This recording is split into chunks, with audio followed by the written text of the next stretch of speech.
ওবায়দুল কাদের কি গুয়াহাটিতে অবস্থান করছেন? হাসিনার সঙ্গে সাক্ষাতের চেষ্টা। গত ৫ আগস্ট গণ আন্দোলনের মুখে স্বৈরাচার হাসিনা সরকারের পতন হয়। তিনি প্রধানমন্ত্রীর পদ থেকে পদত্যাগ করে ভারতে পালিয়ে যান। তার দলের নেতাকর্মীরা অনেকেই পালিয়ে বিভিন্ন দেশে চলে যান, আবার অনেকেই গা ঢাকা দেন, অনেকেই সীমান্তে ধরাও পড়েছেন। সীমান্ত পার হতে গিয়ে মৃত্যুর ঘটনাও ঘটেছে। আওয়ামী লীগের সাধারণ সম্পাদক ও সাবেক সেতুমন্ত্রী ওবায়দুল কাদেরকে জুলাই আগস্টের গণহত্যার অন্যতম মাস্টারমাইন্ড ধরা হয়। তিনি গত ৮ নভেম্বর শেষ রাতে অবৈধ পথে ভারতে পালিয়েছেন বলে গুঞ্জন ছড়ায়। গুঞ্জনের পরের দিন মধ্যরাতে পুলিশ চট্টগ্রামের হালি শহরের শান্তিবাগে কাদেরের স্ত্রী ইশরাতুন্নেসার বড় ভাই নুরুল হুদার বাসায় অভিযান চালিয়েছে।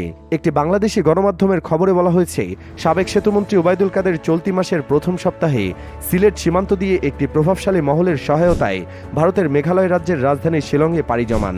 তিনি সেখানে ২-১ দিন অবস্থান করেন, পরে আসামের গৌহাটিতে আশ্রয় নিয়েছেন।